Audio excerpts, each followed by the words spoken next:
Bu videoni o'tkazib olsangiz aniq bo'lmay puldan quruq qolasiz. Ya'ni juda ko'pchilik bizdan so'radi, aksiya qiling deb.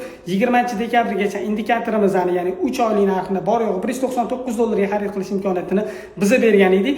Ko'pchilik yana yozyapti, aksiyada ulgura olmaymiz, uspet qila olmaymiz, cho'z bering deb.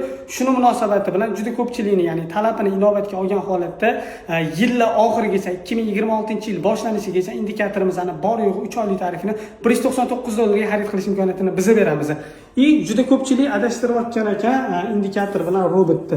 Ya'ni indikatorni ishlaydigan time frame'lari bor, Discord bilan ob'yom aniqlashtiradi, hech qanaqa rasm chizib qo'ymaydi, oldin signal beradi, keyin yuradi. Yurib bo'lgandan keyin ya'ni rasm chizmaydi.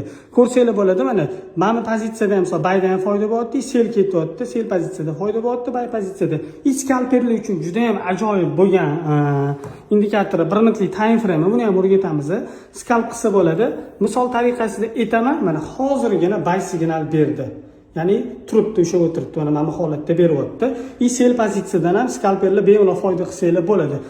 Adashilayotgan yana ikkinchi tarafi, ya'ni robot bilan indikatorni adashtirishyapti. Robotni so'rashyapti, stop olsa nima bo'ladi, qanaqa ishlaydi stop bilan degan savolga hozir javob beramiz. Stopi juda ham minimalniy bo'ladi, ya'ni 1-3 sootnashiyada qo'yilgan, ko'rsanglar bo'ladi. Bay 003 o'zini olyapti, bitta сделкаdan, например, $29 zararda, $30, ya'ni zararda yopyapti. Bu bir kunda o'zida bo'layotgan narsa.